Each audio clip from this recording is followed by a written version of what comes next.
और तीन काल भी है, भूतकाल, भविष्यकाल और वर्तमान काल। अगर वर्तमान काल ठीक हो जाए तो भविष्य भी ठीक ही होंगे।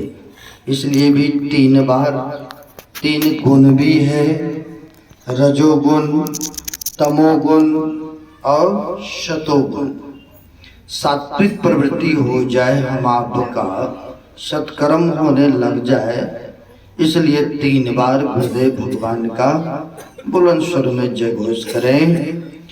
बोलिए प्रेम से श्री सद्गुरु महाराज की जय। श्री सद्गुरु महाराज की जय।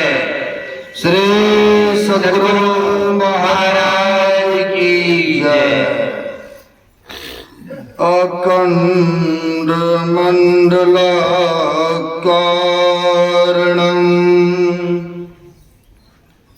व्याप्तं येन चराचरं तत्पदं दर्शितं येन तस्मै श्री गुरवे नमः।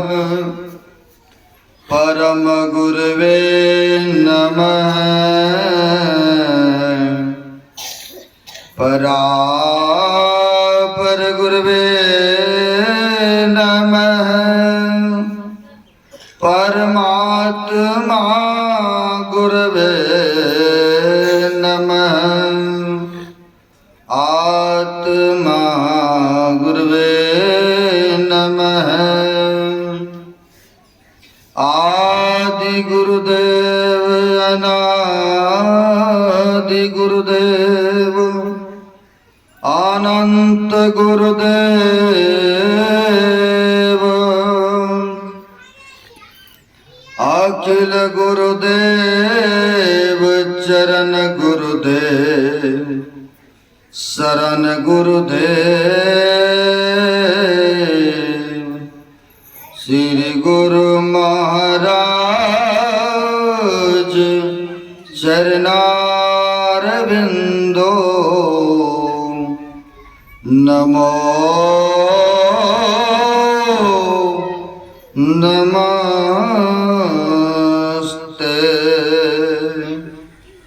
मेरा मुझ में कुछ नहीं, जो कुछ है गुरु तोर, तेरा तुझको सौंपता। क्या लागत है गुरुमों।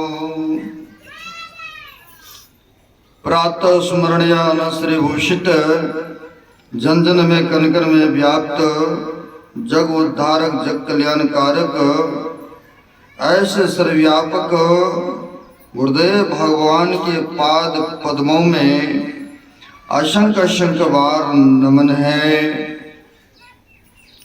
तीर्थों को भी पावन करने वाले मंचस्थ पूज्य साधु चरण, उपस्थित सदगुरु के सद्भक्तगण, जो मानव शरीर का कर्तव्य है वह कर्म करने हेतु यहाँ पर पधारे हुए हैं।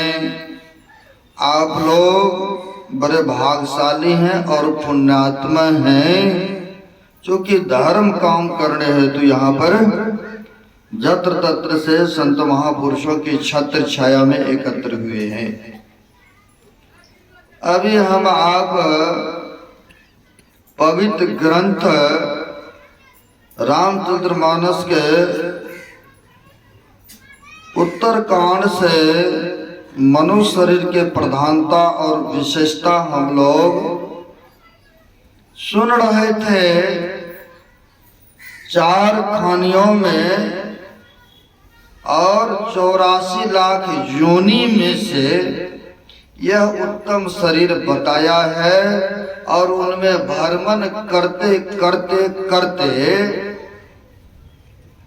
तब जाकर के ईश्वर को असीम कृपा हुआ इस जीव पर, तब यह मनुष्य का शरीर प्रदान किया।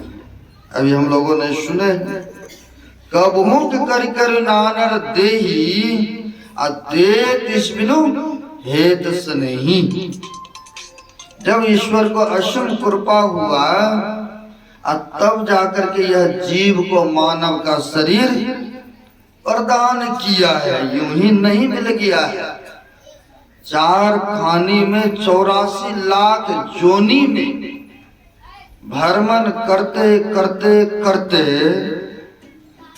तब जाकर के यह शरीर मिला है।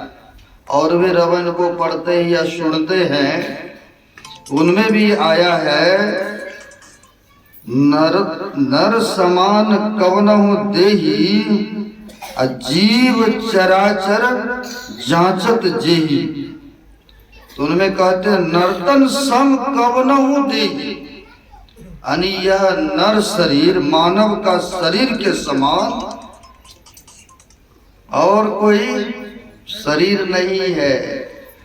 मोबाइल भी आजकल खिलौना हो गए ना, सबको अपने तरफ आकर्षित करते नहीं।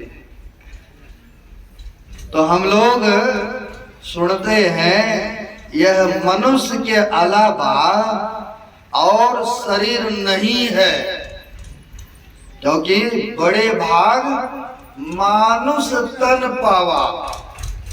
ये नहीं कहा कि बड़े भाग हाथी तन पावा, ये भी रामायण में लिखना चाहिए था। हाथी का देखते हैं कितना बड़ा विशाल शरीर होता है। एक बार अगर मानव के ऊपर रख दे तो मानव की खैरियत नहीं है, भागेंगे या कुछ कर पाएंगे हाथी के नहीं। इसलिए कहा यह बड़े भागशाली है कि साधन धाम मोक्ष के द्वारा पाई न जेहि परलोक समारा। यह शरीर साधनों का धाम है, इसी में मोक्ष का द्वार भी है, इसलिए इसको बड़े भाग कहा है। और जोनी को नहीं कहा। और जोनी में भक्ति भजन भी सुमरन नहीं हो सकता है।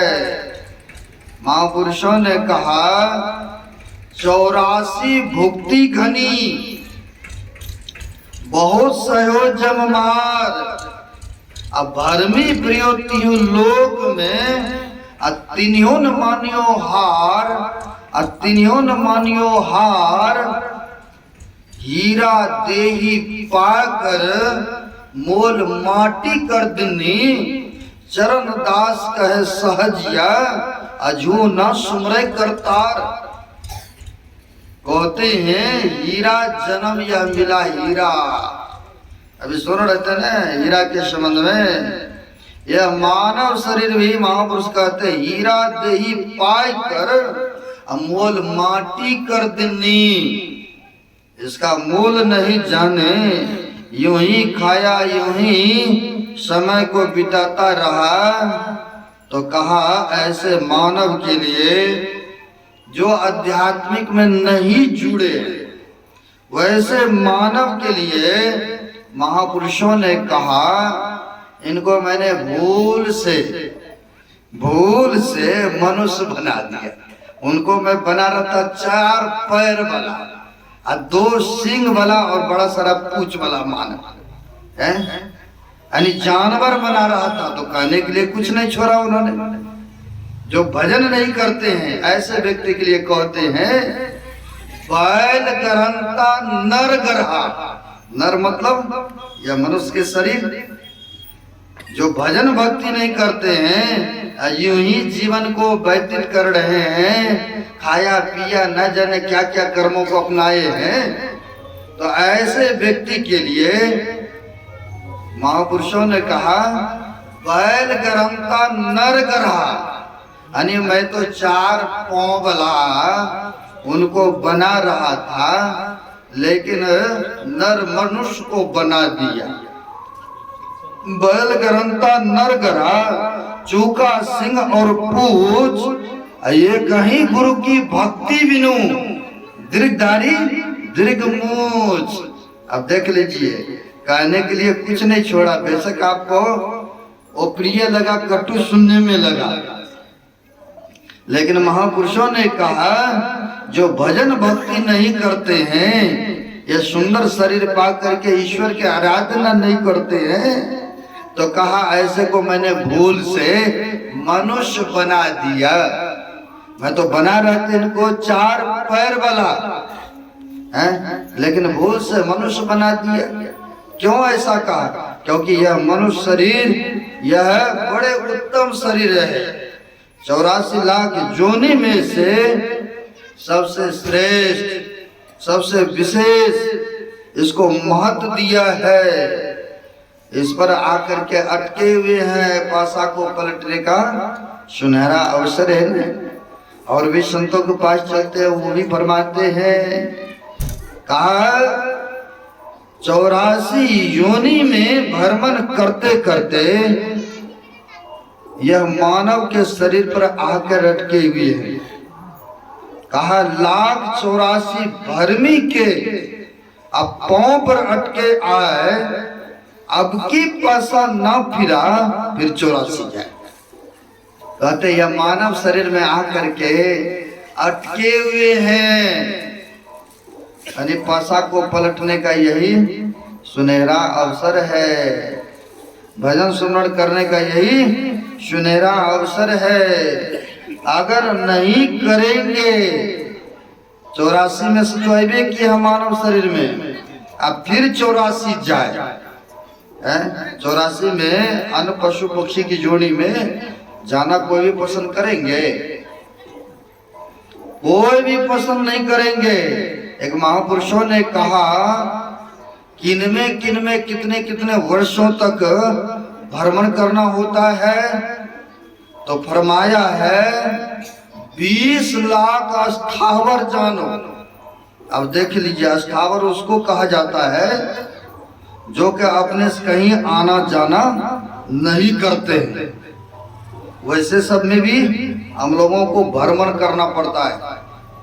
तो महापुरुषों ने कहा 20 लाख अस्थावर जानो, 9 लाख जलचर मानो, 11 लाख कृमि कवि गाई, 30 लाख पशु जानो भाई, और 10 लाख पक्षी गण बताई, 4 लाख बानर समुदाई। जब इतना कट जावे तब कहीं मानव के तन पावे। श्री सद्गुरु महाराज जब इतने कट जाएंगे, इतने भ्रमण करेंगे, हर जुगों में रामायण पढ़ते हैं या सुनते हैं, सबसे ज्यादा अधिक आयु लंबी किनकी थी? सतयुग का 17,28,000 वर्ष उनकी आयु अवधि था। फिर सतयुग का 12,96,000 वर्ष, और सब जुगों में हम लोग भ्रमण किए। अब देख लीजिए, कहते हैं 12,96,000 वर्ष उन युगों में भी रहे थे। और द्वापर का जो कलयुग से पहले थे उनका कहते हैं 8,64,000 वर्ष था। अभी जो कली काल में हम लोग हैं, कलयुग में, इसका तो बहुत कम है, 4,32,000 वर्ष है आपकी।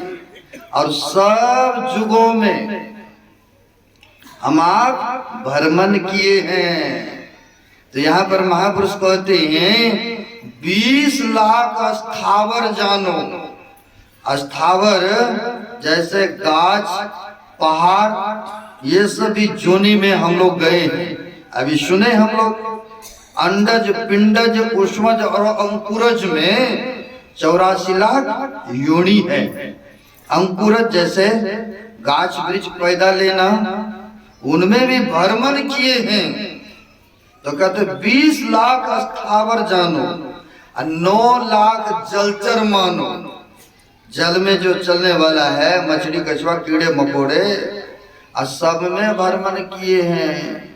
अगर ऐसा नहीं होता तो गुरु महाराज की वाणी पढ़ते हैं ना, पशु पक्षी कृमि आदि की जोनि में हूँ, अब भ्रम हूँ बहु बार हो। अब देखिए गुरुदेव भी यही बात बोल रहे, कि सब पशु पक्षी योनि में कृमि सब में बहुत बार भरवाए। अब बहुत बार का कोई अंत नहीं, बहुत जिसका बहुत कोई अंत ही नहीं है। इससे पता चलता है कि सब जुगों जुगों में भ्रमण करते करते ईश्वर को जब दया हुई जब जीव पर, तब मानव का शरीर दिया। तो यहाँ पर कहते हैं कि जल में जो चलने वाला कीड़े मकोड़े है उसमें भी हम भ्रमण किए थे। यह ज्ञान किनको हुआ था? भगवान बुद्ध ने जब अपने आप को जान गए तब कहा कि ऐ शरीर निर्माण करता, अब हमारे शरीर को नहीं बना सकते हो, क्योंकि हमने आपको पहचान लिया। क्योंकि पशु पक्षी आदि योनि में सब में भ्रमण करते करते योग गुरु मिला और तब जाके साधन करके उन्होंने अपने आप को जाना है। तो यहाँ पर कहते 9 लाख जलचर मानो, 11 लाख कृमि कवि गाई। जो हम लोग पुष्मज, कोई फल है, कोई सब्जी है और रख दीजिए सर जाएगा, गल जाएगा, तो उसमें से कीड़ा ऑटोमेटिक है उत्पन्न हो जाते हैं कि नहीं है? तो गर्मी से, अभी गर्मी का मौसम आ रहा, देखिए ऑटोमेटिक है, नाली वगैरह से कीड़ा को पैदा होना है। तो यहाँ पर कहते हैं हम लोग कीड़े के जोनी में भी थे, सब में भ्रमण किए थे। 11 लाख कृमि कभी गाई, कहते कृमि में भी गए थे। 30 लाख पशु जानो हो भाई।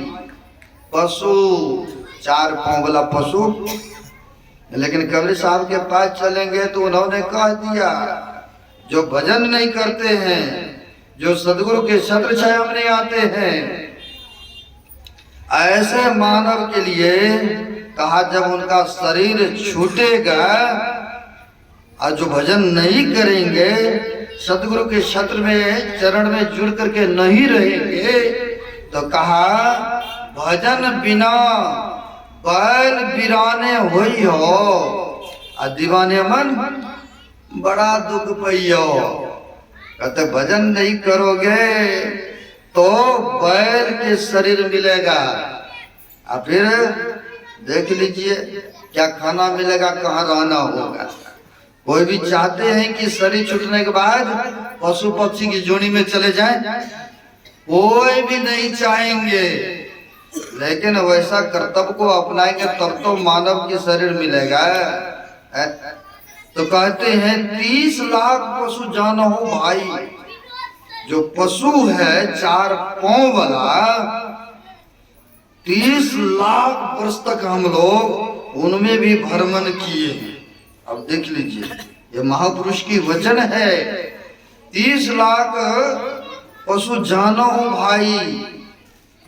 अब देख लीजिए पशु पक्षी में बहुतों बार भ्रमण किए हम लोग। ईश्वर को कृपा हुआ तब ने यह मानव के शरीर दिया है?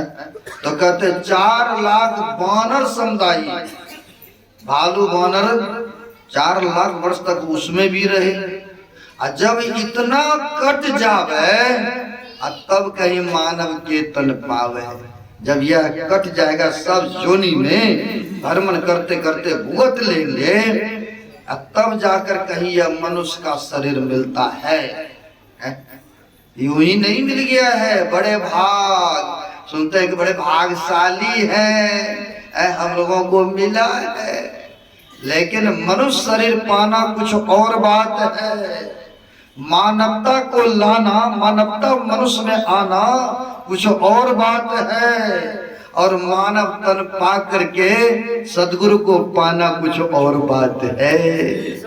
श्री सदगुरु महाराज की। कहते सदगुरु को जिसने मानव शरीर पा करके चरण में चले गए, उसी का तो जीवन सार्थक है और सफल है।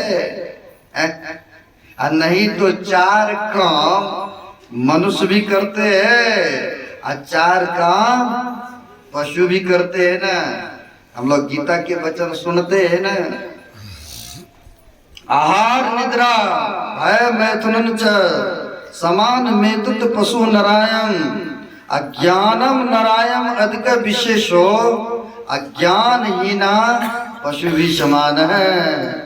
कहते चार काम मनुष्य भी करते हैं और चार काम पशु भी करते हैं। अब क्या करते हैं वो भी मैं दिखा देता हूं।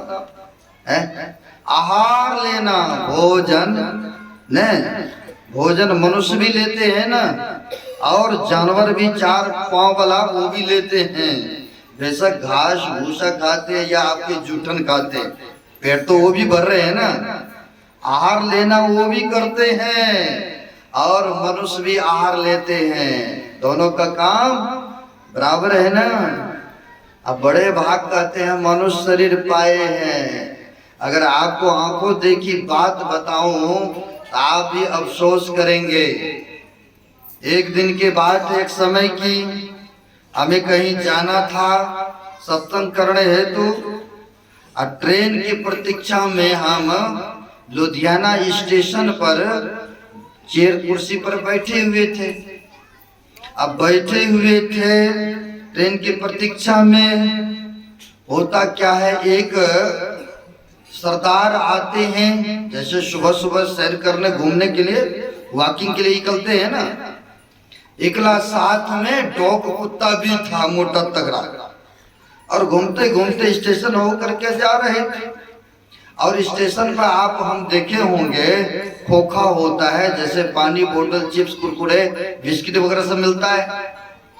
तो सरदार ने बिस्किट खरीदा और कुत्ते के आगे में डाल दिया खाने के लिए। अब कुत्ता कहीं मनुष्य को वह प्राप्त नहीं होता है जो एक जानवर को मिलता है ना।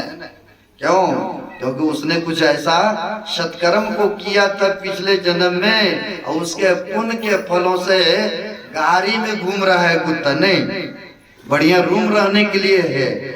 कुत्ता जानवर को सेवा के लिए नौकर भी लगा देते हैं, जो मनुष्य को नहीं मिलता है वैसा।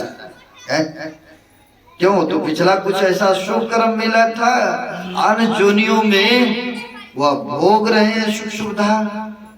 तो हम दिखा रहे हैं, सरदार ने बिस्किट खरीदा और खरीद करके खोल करके दिया पक्की पर खाने को, खाया खाया कुछ छोड़ दिया। छोड़ दिया तो यूं ही तो नहीं है कि उठा कर रख लेंगे, नहीं उठे, लेकिन लिफाफा चुगने वाला, बहुत ऐसे होते ना, लिफाफा चुगने वाला, उठाने वाला, मांगने वाला यूं कहिए, वह देख रहे थे भिखारी, मानव के शरीर है, हम देख रहे हैं। जब कुत्ता खाते खाते कुछ बिस्किट छोड़ दिया तो वह लिफाफा उठाने वाला आते हैं और बिस्कुट उठाया और खाने लग गए। अब क्या कहेंगे? वहां पर एक जानवर है, खाते खाते उसने छोड़ दिया। एक मानव है, जानवर के उठाया खाया हुआ जूठा मानव खा रहे हैं। अब देखिए क्या कहेंगे, बड़े भाग मानव सुतन पावा, बड़े भाग तो है, लेकिन वैसा सुख सुविधा उनको नहीं मिल रहा है एक जानवर को जो मिल रहा है। क्यों? क्योंकि यह किसी जन्म में दान पुण्य किए होंगे मानव के सारे कुछ धर्म काम किए होंगे। अभी हम लोगों ने सुने हैं यह शरीर में 3 सीढ़ी लगा हुआ है, नहीं 3 सीढ़ी क्या है? व्यक्ति को कहते जो दान पुण्य करते हैं, जो मंदिर वगैरह से बनाते हैं या गरीब लोगों को हेल्प करते हैं, तो कहा यह पुण्य कर्मों से, यह धर्म कर्मों से, यह नहीं है कि आपको मानव शरीर ही मिलेगा। ऐसा कहीं वेद उपनिषद रामायण में नहीं लिखा हुआ है। कहा पुण्य के फलों से हो सकता है कि स्वर्ग मिल जाए, लेकिन स्वर्ग भी एक नहीं है। हमारे गुरुदेव की वाणी को पढ़ेंगे तो कहा 7 स्वर्ग है। गुरुदेव कहने की कृपा किए, 7 स्वर्ग केर निवासी, दिव्य देव सब अमित बिलासी, कोई न अस्थिर सब ही बटोही, सत्य शांति की स्थिर हुई। कहते हैं 7 प्रकार के स्वर्ग है, कोई अस्थिर वहां पर रहते भी नहीं है। जब तक पुण्य का पूंजी है तभी तक रहने देता है ना। जैसे खत्म हुआ इस मृत्यु लोक में आना पड़ता है। तो कहते दान पुण्य किया, उपकार किया, तो कहते उसके प्रभाव से व्यक्ति अगले जन्म में हो सकता अन्य जानवरों के शरीर में भी वह पुण्य के फलों को भोग सकते हैं, लेकिन मानव शरीर नहीं मिल सकता है क्योंकि सदगुरु नहीं बनाया ना। इसलिए कहते हैं वह पुण्य के फलों से आपको स्वर्ग मिल सकता है, अन्य जोनि में जाकर के वे सुख सुविधा को भोग सकते हैं। और कहा जो धर्म कर्म कुछ भी नहीं करते हैं, जो सत्कर्मों को नहीं करते हैं, खाया पिया यूं ही पशु की तरह जीवन व्यतीत किया, तो ऐसे व्यक्ति को नरक मिलता है, सीधे नरक में वास होते हैं। जो सदगुरु से मिलकर के रहते हैं, सदगुरु से दीक्षा लिए हुए हैं और भजन सुमरन करते हुए जीवन व्यतीत करते हैं, तो कहते हैं बहुत दिनों तक, भगवान कृष्ण का वचन है, बहुत दिनों तक स्वर्ग के सुखों को भोगेंगे। अब पुनः इस पृथ्वी लोक में आएंगे, मृत्यु लोक में किसी श्रीमान के घर में जन्म लेंगे या किसी योगी के घर में जन्म लेते हैं, और वो जो संस्कार भक्ति का है पुनः वह संस्कार भक्ति करवाएंगे।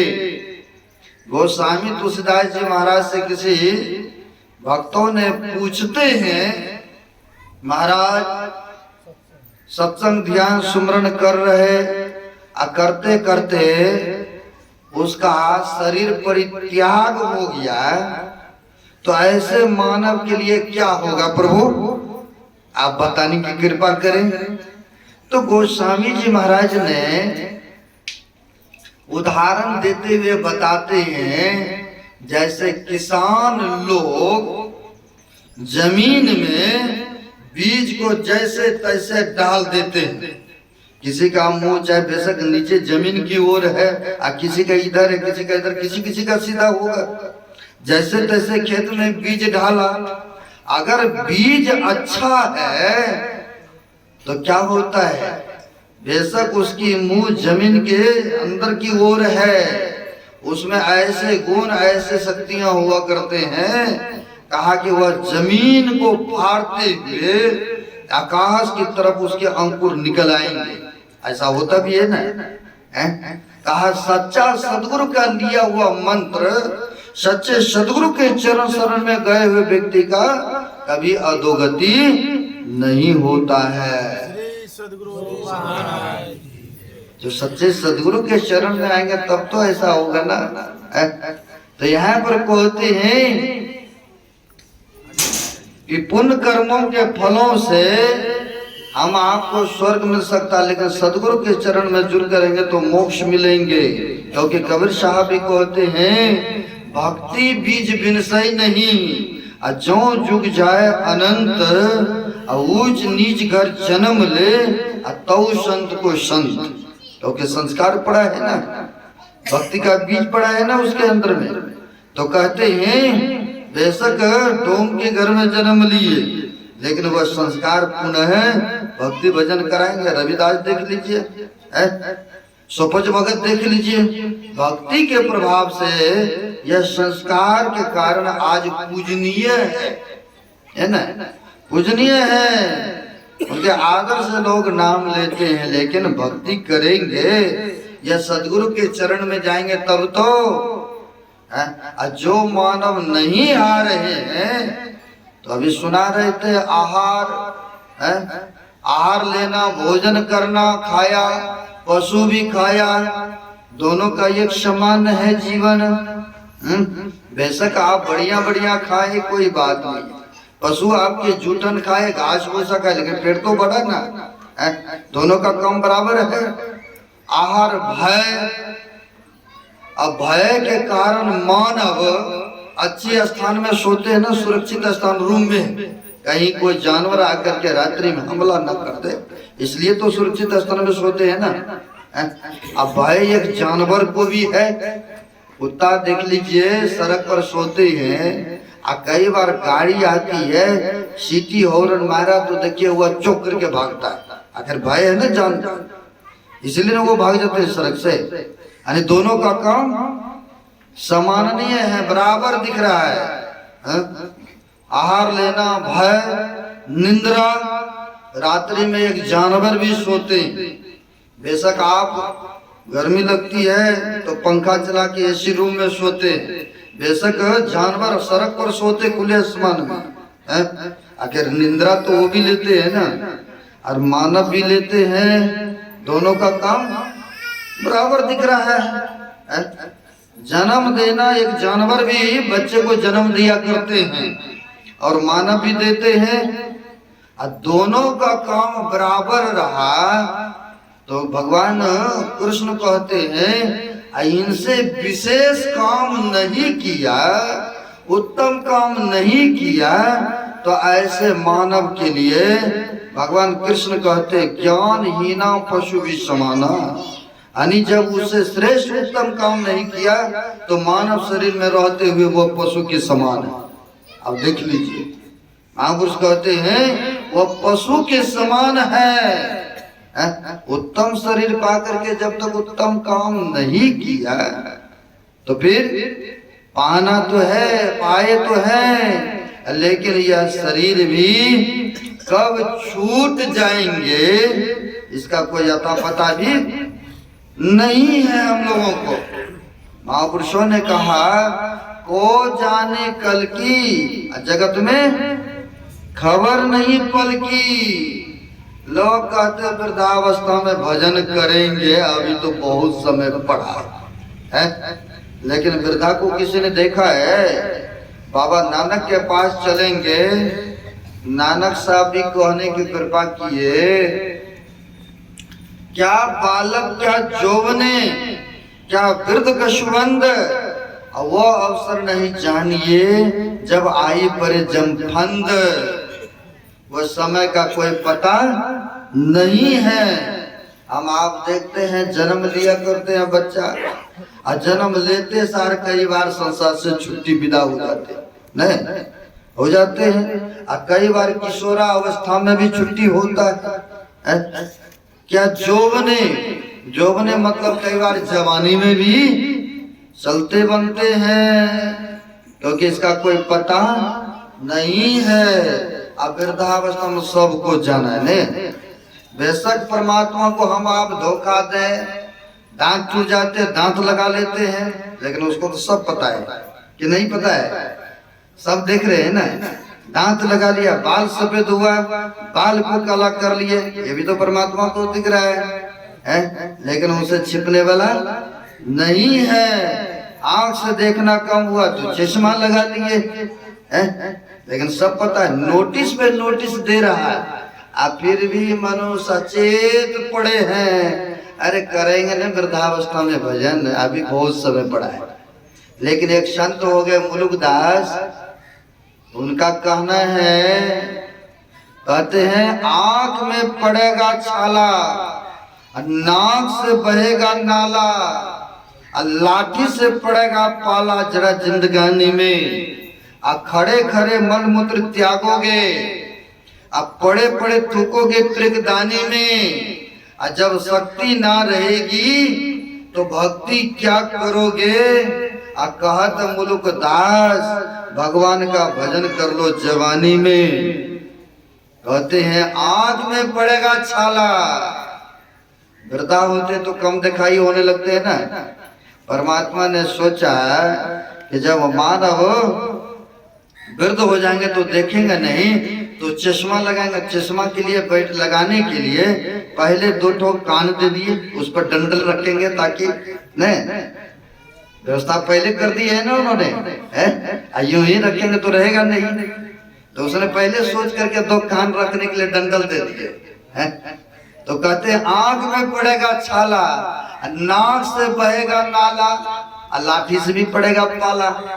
जब वृद्ध होते हैं तो इंद्रियां शिथिल हो जाती है, काम नहीं करते हैं, तो जहीं बैठा दिया वहीं थूक खार सब कुछ करते देखे होंगे गांव समाज में, क्योंकि शक्ति नहीं है ना उनको, उठ करके कहीं जाएं बाथरूम में पखाना पेशाब करें, लेकिन उनके पास शक्ति ये नहीं है। तो इसलिए कहते पड़े पड़े थूकोगे पिरकदानी में। जब शक्ति नहीं रहेगी तो भक्ति क्या करोगे? जब शक्ति ही नहीं रहेंगे उस समय तो फिर क्या करेंगे भक्ति? गोरो घुटने में दर्द, कमर में दर्द, जोरों में दर्द, अब उस समय बैठिएगा तो बैठ पाएंगे? संभव नहीं है। तो महापुरुष कहते हैं भगवान का भजन कर लो जवानी में, शरीर में ताकत है तभी कर सकते हैं ना, इसके बाद नहीं होगा जब शरीर जर्जर हो जाएंगे तो। इसलिए अभी वर्तमान समय का लाभ उठाना चाहिए। ये समय भी बीतता जा रहा है। गुरु महाराज की वाणी पढ़ते हैं, सुनते हैं, क्षण क्षण पल पल समय सिरावे, नर्तन दुर्लभ फेरू नहीं पावे। गुरुदेव भी कहते हैं यह क्षण क्षण पल पल बीतता जा रहा है और भी चलेंगे। तो गुरुदेव कहते हैं समय गया फिरता नहीं, झट ही करो निज काम। अब मानव के लिए कहते निज काम करो। घर मकान दुकान बना दी, यही निज काम है। अगर मकान पूरा नहीं कर पाए तो आपके बेटा पोता भी कर देंगे। जमीन जायदाद नहीं खरीद पाए तो आपके बेटा पोता भी खरीद लेंगे। लेकिन निजी काम आप स्वयं भजन ध्यान सुमरन नहीं किए तो आपके बदले दूसरा नहीं कर देंगे। या आपके बदले में आपको हम कहेंगे 2-4 दिन आपके बदले में दूसरा व्यक्ति सोएंगे, आप मत सोइए रात्रि में, ऐसा मानेंगे? या आपको कहेंगे आपके बदले में 2-4 दिन दूसरा पानी पिएंगे, दूसरा भोजन करेंगे, आप मान जाइए, मानेंगे? नहीं मानेंगे। यानी जो निज कार्य है वो दैनिक व्यवहार है, वो स्वयं हम आप करते हैं। तो वैसे ही कहते हैं जो बीता सो बीते, अब हो गो गुरु नाम। जो समय बीत गया तो कोई बात नहीं है, भूतकाल में चला गया, लेकिन भविष्य का भी कोई अता पता नहीं है। तो कहते वर्तमान समय का लाभ उठाना हम आपको चाहिए, है ना। तो वही कहते हैं जो बीता सो बीते, अब हो गुरु नाम। जो बीत गया कोई बात नहीं है, लेकिन अब तो कम से कम लाभ उठाइए। यूं ही नहीं मिला है यह शरीर, बड़ी कृपा हुआ ईश्वर का, तब जाकर के यह मानव का शरीर मिला है। अगर मानव शरीर पाकर के इसमें सदगुरु नहीं मिलेगा तो भवसागर से कैसे पार होंगे? अभी हम लोगों ने सुने हैं कर्णधार सदगुरु दृढ़ावा, दुर्लभ साज सुलभ करी पावा। मानव शरीर में अगर सदगुरु नहीं मिला, सदगुरु रूप मल्ला नहीं मिला तो कहते हैं भवसागर को कैसे पार करेंगे? नाव पर आप बैठ गए, खेवने वाला कोई नहीं हो तो पार हो जाएंगे? कदापि नहीं हो सकते हैं। तो उसके लिए खेवट चाहिए ना, तब नहीं इस पार से उस पार जाएंगे। हो सकता है आपको खेवने भी आए, लेकिन वो भवसागर को पार करने के लिए जब तक सदगुरु नहीं मिलेगा तब तक पार नहीं जा सकते हैं। इसलिए सदगुरु जो आते हैं ज्ञान प्रदान करने के लिए आते हैं, सतमार्ग दिखाने के लिए आते हैं। एक संत हो गए काशी का संत पलटू साहब, तो उनको जब दया आया तो उन्होंने मानव को पैर पकड़ने लगे और निहोरा करते हैं। उन्होंने कहा भजन यात्री कीजिए। अब मानव ही करेंगे ना भजन, घुमा फिरा के सब संतों का एक ही बोल है। तो कहते हैं भजन यात्री कीजिए, और बात में देर, और बात में देर, जगत में जीवन है थोड़ा। अब मानुष तन धन जा, अब गोर धरी करो नहीं हो रहा। अब देखिए संतों कितनी बड़ी दया आई जीव मानव पर। कहते गोर धरी करो नहीं हो रहा, पैर पकड़ पकड़ करके निहोरा करते, हे मनुष्यो आओ भजन करो, सत्संग करो, सुमरण करो, यही तुम्हारे साथ में जाने वाला है? संत महात्मा का परंपरा रही है ना, धर्म का प्रचार करना है? एक संत, पहले के संत जो होते थे, हाथ में कमंडल, पीछे में ऐसे जोड़ने पोरने का सब लटका लेते थे, चलते बनते थे। और जहां भूख लगा, किसी भक्तों के पास भिक्षा रटन किया, खा लिया, और फिर भजन किया, ज्ञान उपदेश दिया। जैसे भगवान बुद्ध के समय में भी चलता था, भिक्षा रटन करके जीवन यापन होता था, है ना। एक संत जा रहे थे, जाते जाते रात्रि हो गए, संध्या कालीन हो गए, तो जंगल होके जा रहे थे, और कुछ पास में रखे थे खाने के लिए भी। अब जा रहे थे, रात्रि संध्या कालीन होने को चला, सोचा अब कहाँ जाएंगे, अब जाते जाते भी जंगल है तो पार होने में बहुत टाइम लगेगा, क्यों नहीं इसी गाछ के नजदीक रात व्यतीत कर लेते। संत जो होते हैं वह भय डर नहीं रखते हैं, है ना। उनको कोई पीछे आगे पीछे बॉडीगार्ड नहीं चाहिए जो संत होते, और जो संत नहीं है तो गनमैन भी रखते हैं ना, क्योंकि भय है उनको, कहीं कोई हमला न कर दे। नहीं, आजकल बहुत ऐसे धर्म संप्रदाय दिखने को मिलता है, लेकिन संतों को कोई भय नहीं, कोई डर नहीं है। अब ऐसे वो संत थे, चलते चलते संध्या हुआ तो गाछ के नजदीक में साफ किया और अपना बिस्तरा बोरा डाला, वहीं पर भजन करने लगे। कुछ खाने का था, खाया, गंगा जी के किनारे था, अब पानी लिया, पिया, रात्रि में सो गए। सो गए, जैसे ब्रह्ममुहूर्त होता है अमृत बेला, वैसे उठते हैं ध्यान करने। हम लोगों को भी बताया गया, आप लोगों को भी बताते, अमृत बेला में उठ के ध्यान करना चाहिए, यह परंपराएं आ रहा है। अमृत बेला में संत उठते हैं ध्यान करने, तो पहले गए स्नान करने, बगल में गंगा जी था, गए स्नान करके आए। क्या हुआ, संतों की मौज। अब मौज में आकर के संत कहने लगे कि जो भी पशु पक्षी जानवर अभी सरोवर में स्नान करेंगे, डुबकी लगाएंगे, सुंदर एक मानव का शरीर पाएंगे। संतों ने जो देखा, उसने कह रहा मौज में आकर के, लेकिन वहां पर तो कुछ दिख नहीं रहा था। लेकिन उसी गाछ के ऊपर में एक बंदर, एक बंदरनी रह रही थी, बंदर और बंदरनी रह रही थी। बंदरनी बंदर से कहती है, ए जी देखिए, गुरु बाबा कह रहे हैं कि जो भी व्यक्ति सरोवर में स्नान करेंगे अभी सुंदर मानव का शरीर पाएंगे, चलिए न छलांग मारते हैं, डुबकी लगाते हैं। तो बंदर कहते हैं, अरे यही साधु बाबा के बातों पर विश्वास कर रही हो, जिनको आज यहाँ कल कहीं और रहने का आता पता ठिकाना नहीं, ये दूसरे को क्या मानव बनाएंगे। बहुत आदमी ऐसे है ना, विश्वास नहीं करते हैं। अब जो नहीं करते हैं उसके लिए देखिए क्या होता है, जो विश्वास करते हैं उसके लिए क्या पैदा। बंदरनी बेचारी कहती है, क्या लगता है साधु बाबा कह रहे हैं तो चलिए डुबकी लगा लेते हैं। अरे तुमको लगाना हो तो लगाओ। कई बार पत्नी बेचारी भक्तनी होती है, पति से कहती रहती है कि अभी जुड़ जाइए, अभी गुरु भक्त बन जाइए। अरे बनेंगे, तुम करो ना, कोई बात नहीं, जब समय आएगा तब करेंगे। ये पति ने पतित है, कहिएगा यही नहीं कहिएगा, धर्म काम के लिए कह रहा लेकिन मानने के लिए तैयार नहीं है। कई बार पति बेचारे सत्संगी है, पत्नी से, परिवार से, सबसे कहते हैं, लेकिन फिर भी मानने के लिए तैयार नहीं होते हैं, है ना।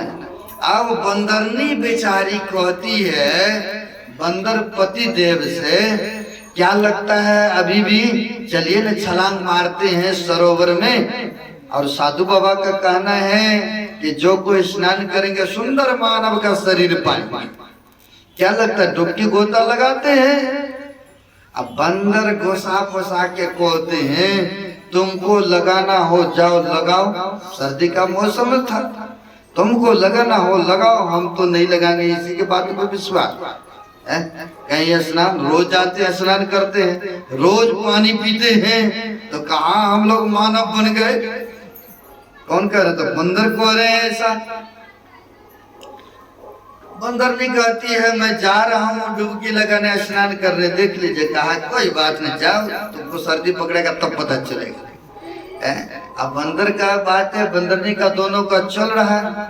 अब बंदरनी क्या करती है, आ गए, कहा साधु बाबा ने कहा है ना, वह बंदरनी वहां से डाल से उतर करके और जब नजदीक आती है बंदरनी तो गोता लगाती है। तब तक बंदर सब देख रहे हैं। और जैसे सरोवर में डुबकी लगाती है बंदरनी, अब गोता मार करके ऊपर जो ही होती है तो देखते हैं एक मानव का शरीर, एक राजकुमारी के शरीर मिल गया। अब राजकुमारी का शरीर, राजकुमारी के शरीर मिलते हैं। अब बंदर देख रहा है, अरे बात तो सही है, इकला साधु बाबा ने जो कहा था है? अब सही है कहा तो लगता है। अब क्या करे नहीं करे, हमारे जीवन साथी तो वो तो मानव बन गए। अब सोच विचार में लगी हुई, अब समय तो बीतता जा रहा है ना, है कहा है ना, समय गया फिरता नहीं। अब समय बीतता जा रहा है, सोचते विचारते अंतिम में मूर्त निकल चुका था।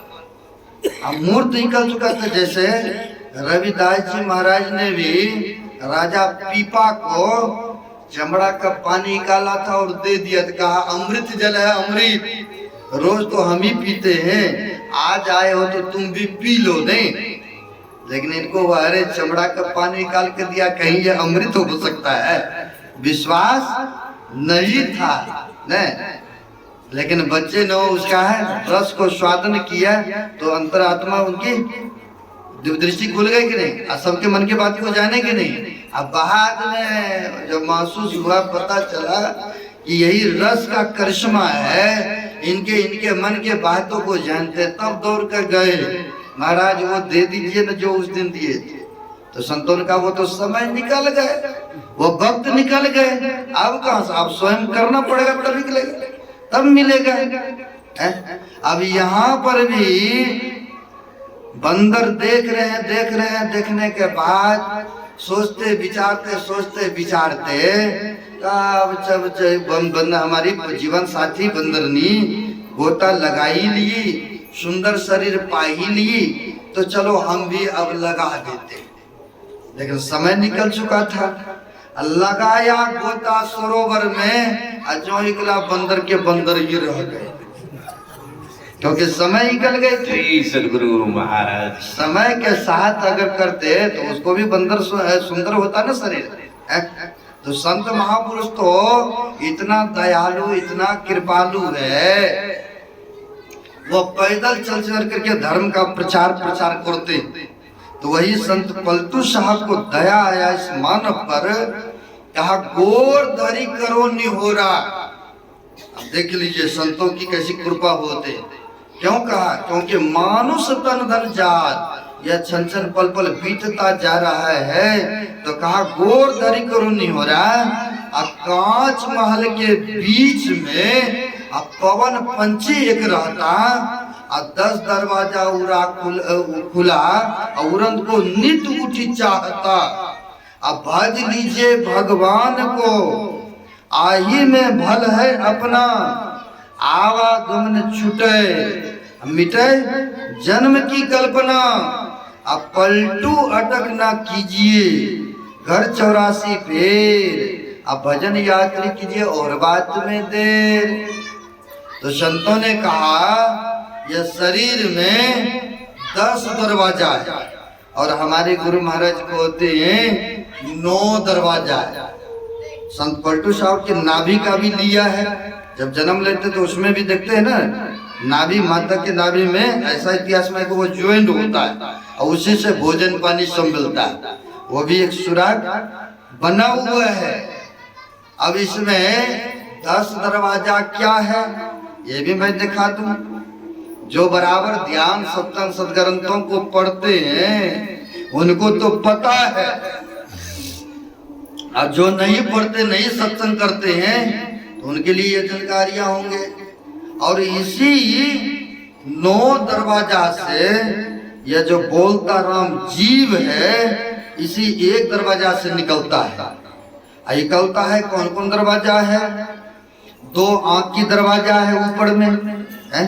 आखिर इसका अंदर से कनेक्शन है तब ना हम आप देखते हैं। 2 आंख की दरवाजा है ये भी खुला है। और जीव जब इस आंख से निकलते हैं तो आंख खुले रह जाता है ना। आंख से जब निकलता है तो आंख खुले रह जाते हैं। और उससे जब नीचे आएंगे तो 2 कान का भी है दरवाजा। आखिर सुराख है तब ना हम आप शब्द को सुनते हैं। तो कहते हैं 2 कान की दरवाजा है। कान से जब जीव निकलते हैं तो कान टेढ़े पड़ जाते हैं है ना। और 2 नाक का भी दरवाजा है ना। अच्छा बुरा का गंध लेते हैं ना हम आप। 2 नाक का भी दरवाजा है। 2 2 4 6 हो गए। जो जिससे बोलते हैं बैखड़ी वाणी, ये जो बोल रहे हैं ना इसको बैखड़ी वाणी कहते हैं है ना। इसी मुंह के द्वारा अन्न जल सब कुछ ग्रहण करते हैं, बोलते भी हैं। आप कहेंगे कि गूंगा व्यक्ति फिर नहीं बोलते हैं, लेकिन उनके भी सुराग है। अंदर से वो भी कोशिश करते हैं बोलने का। बेशक स्फुटित नहीं होता है आवाज बाहर नहीं फैल रहा है, सुनाई नहीं दे रहे हम आपको, लेकिन बोलने का प्रयास अंदर से वो भी गूंगा व्यक्ति करते हैं। इसका प्रत्यक्ष प्रमाण भी देते हैं। जब 2011 में महर्षि साई स्वामी जी महाराज शरीर छोड़े तो 4 दिनों तक शरीर रखे थे। हम लोग भी आए थे पंजाब प्रांत से दर्शन के लिए। तो महाराज जी को शरीर जब रखे थे किसमें, तो बर्फ की चारों बगल दिया था, ऐसी रूम में रखे थे। और उसमें रखने के उपरांत बहुत सारे भीड़ था भक्तों का। अंतिम था दर्शन के लिए आए थे। तो होता क्या है, बर्फ में जो रखे थे, अब बर्फ जो है ऑटोमेटिक पिघलता था, वैसे भी पिघलता, हवा लगेगा तो पिघलेगा ही। अब वो जो पानी वास बन करके निकल रहा था तो लोग भक्तों की श्रद्धा निष्ठा, चूंकि हम आप जानते हैं गुरु महाराज भी जब शरीर छोड़े जो उनकी विभूति राख था, सुनने को आया कि वहां तक कि मिट्टी को भी नहीं रहने दिया, सब लोगों ने लेके भाग चला गया। क्या होते संतों की था चरण धूलि राख। ये बात तो प्रत्यक्ष देखने को मिला। साई स्वामी महाराज जब शरीर छोड़े तो अग्नि बुझा, लोग लिफाफा में डाल के कमंडल में डाल के सब लेकर चले गए। बहुत ऐसे थे क्योंकि संतों का था है ना। अब यहाँ पर क्या होता है, पानी जो 25-25 के शरीर में टच करते हुए आ रहे थे, लोगों के मन में हुआ कि चरना अमृत है और फिर बाद में कहाँ मिलेंगे। कोई कमंडल, कोई गिलास, कोई बोतल लगा करके थोड़े थोड़े सही लेते जा रहे थे, लाइन से दर्शन करते जा रहे थे। सब के सब थोड़े थोड़े लेते आए, लेते रहे। जब दाह संस्कार हुआ सबके सब भक्त लोग अपने गांव गए, घर गए। अब कटिहार जिले की बात है, जैसे यहाँ से प्रसाद लेते हैं तो कई बार घर लेके जाते हैं ना, सब परिवार को देते हैं, 2-2 दाने देते हैं। कहीं प्रसाद खाएंगे तो हो सकता है इनकी सात्विक बुद्धि हो जाए, ये भी गुरु भक्त बन जाए, ऐसी भावना लेकर के आप लोग प्रसाद देते हैं। अब वो चरना अमृत जो लेकर के माई गई थी तो घर में सब तरह के आदमी था, छोटे बड़े सब थे, लेकिन उस घर में एक गूंगा व्यक्ति था जो कि 14 से 15 साल के अंतराल में था। कई बार बचपन से बोलते नहीं है ना, ऐसा भी गांव समाज में। कई बार बचपन से दिखते भी नहीं है। अररिया जिला में हम गए थे सत्संग करने, तो वहां पर एक सूरदास है सूरदास बचपन से हैं, लेकिन दिल्ली में पढ़ाई करते हैं। कई बार उसका नाम है चंदन कुमार। कई बार हम लोगों को फोन भी कर देता है आशीर्वाद के लिए। अकेले दिल्ली से पटना आए परीक्षा देने के लिए, और हमको फोन लगा करके, तो मेरे को बड़ी आश्चर्य लगा। मैंने पूछा आपके साथ में कोई है क्या? बोला नहीं, हम अकेले हैं। हम बोले फिर आप फोन कैसे लगा लिए? बोला सब कृपा है आप सबों का, हमें अंदाजा है ना। अब देखिए दिल्ली से यहाँ तक पटना आ जाते हैं, अब पटना से घर भी चले जाते हैं। ऐसा उनको एक अभ्यास का ये बना हुआ है, पढ़ाई भी कर रहा है वो। अब यहाँ पर यह गूंगा व्यक्ति था, 14 से 15 साल का, बोलते उलते नहीं थे, जन्म से सूरदास या यूं कि यह गूंगा था, बोलते नहीं थे। अब माई जो चरना अमृत लाई कुछ महाराज जी के, चरना अमृत लाती है सबको थोड़ा थोड़ा थोड़ा थोड़ा, जैसे प्रसाद देते हैं ना, थोड़ा थोड़ा थोड़ा। आप लोग घर में भी ले जाते हैं तो थोड़ा थोड़ा सबको आप भी करते हैं वितरण। वो माई भी थोड़े थोड़े दिया, और थोड़े थोड़े दिया संकेत भी करते हैं, इसे ग्रहण कर लीजिए। अब गूंगा को भी संकेत किया कि इसे पी जाओ, और जो ही पिया तो ही गूंगा व्यक्ति बोलने भी लग गए। श्री सदगुरु महाराज की जय। गूंगा व्यक्ति बोलने लग गए। संतों की चरणा अमृत गए तब न बोलने लगे। गाने का भाव, बोलने का प्रयास तो पहले भी करते हैं। अब उनसे जब पूछा गया कि पहले नहीं बोल रहे थे, कहा बोलते तो हम पहले भी अंदर से होता था, लेकिन आवाज हमारी बाहर नहीं कर रही थी, फूट नहीं रहा था, है ना।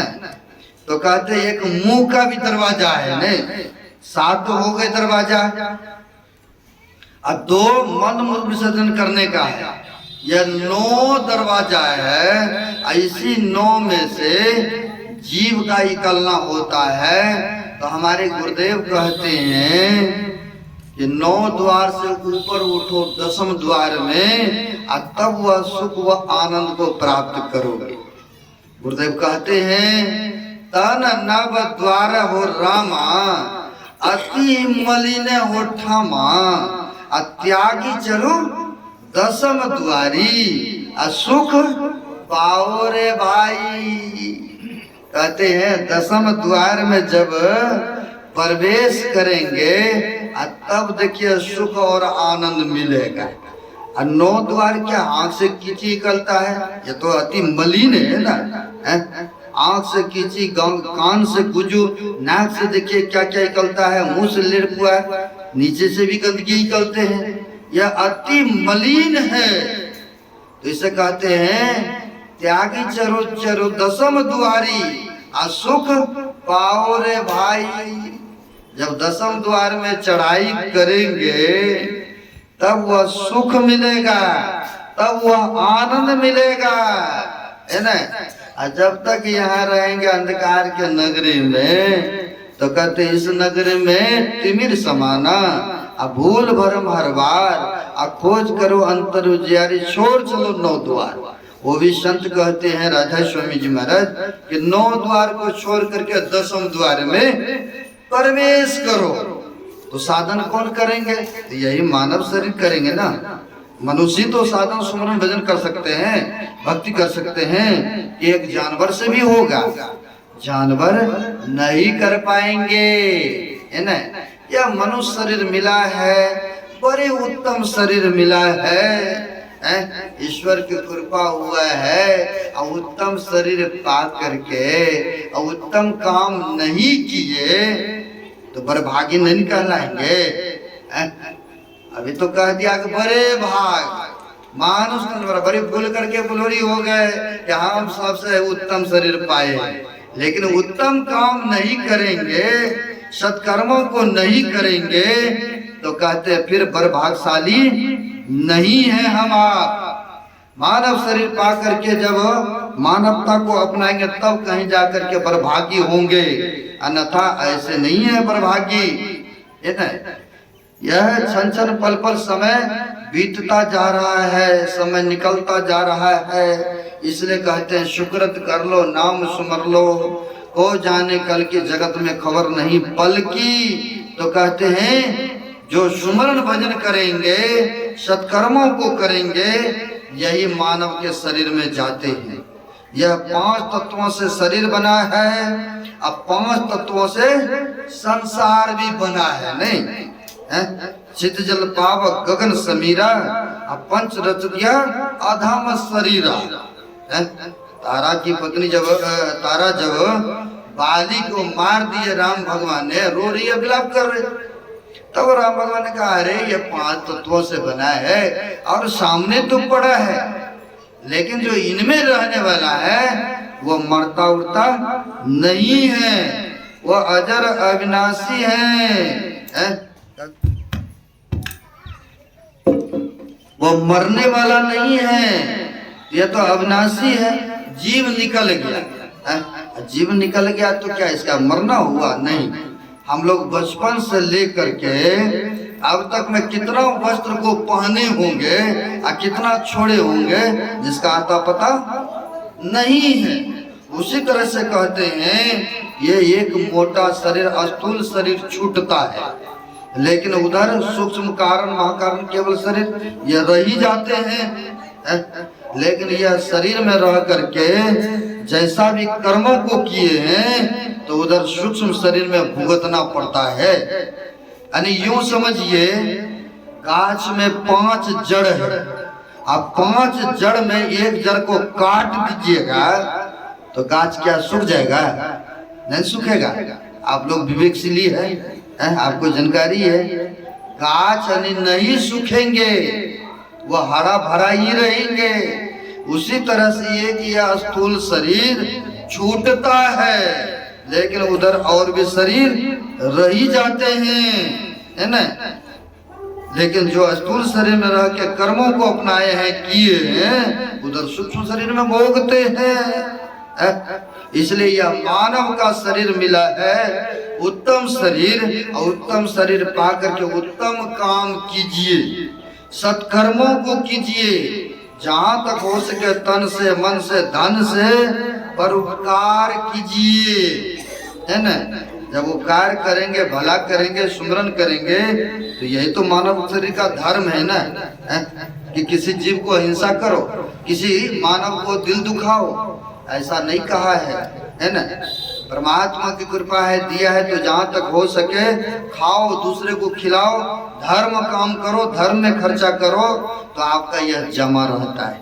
कबीर साहब ने कहा है, कबीर सो धन संचिए जो आगे को हो, आशीष चढ़ाए गांठरी जात न देखा को। राजा महाराजा आए बड़े बड़े, आज सब छोड़ करके चले गए कि नहीं, यहीं का संपत्ति यहीं पर सब छोड़ करके चले गए। और हमें भी जाना, हमारे बाबा दादा भी छोड़ के चले गए ना। घंटी बज रहा है, कह रहा है कि आप बस कीजिए, मैं समझ रहा हूँ छोड़ देंगे, हैं? लेकिन कहते सब चले गए और हम लोगों को भी जाना है, नहीं रहे हैं। अगर रहते हुए बड़े बुजुर्ग लोग तो यहाँ पर ढेर मेला लगा रहता, लेकिन सब चले गए। लेकिन जाते तो हैं, तो कोई तो सिंहासन पर चढ़ के जाते हैं और कोई बांधे जंजीर जाते हैं। काहे है ना, आए हैं सो जाएंगे, राजा रंग फकीर। एक सिंहासन चढ़ चले, एक जात बांधे जंजीर। जब सत्कर्मों को करेंगे, दान पुण्य धर्म कार्य करेंगे तो उनके लिए तो कहते हैं आएंगे लेने के लिए अच्छी रथ ले करके, एक को ले जाएंगे कैसे, तो बांधे जात जंजीर, रोते चिल्लाते बिलखते जाएंगे जो सत्कर्मों को नहीं करेंगे तो।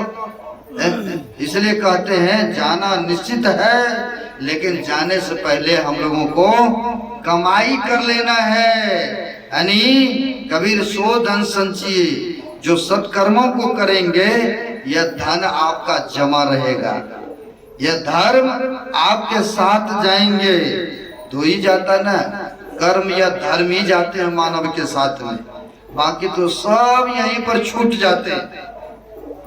अब गुरु महाराज को भी जब ज्ञान हुआ यह मानव शरीर किस लिए मिला है, तो एक पंगत को पढ़ा रामायण का और उसी से बैराग हो गया था ना। दे धरे कर यही फल भाई, अब अजिए राम सब काम बिहाई। यह मानव शरीर पा करके अगर हरि का भजन नहीं करेंगे तो कहते यूं ही छूट गया, यूं ही खाया, यूं ही गमा दिया। तो जिस मालिक परमात्मा ने दिया है तो उसने एक दिन लेखा जोखा भी मांगेंगे। पूजनीय माता जी शरीर छोड़ करके चले गई, लेकिन भक्ति परायण थी, सेवा भावना थी उनके अंदर में, गुरुदेव से जुड़ी हुई थी। कितने बार मिलने का मौका भी मिला, अपने हाथों से सेवा भी भोजन भी कराती रहती थी हम लोग, जो कि इनकी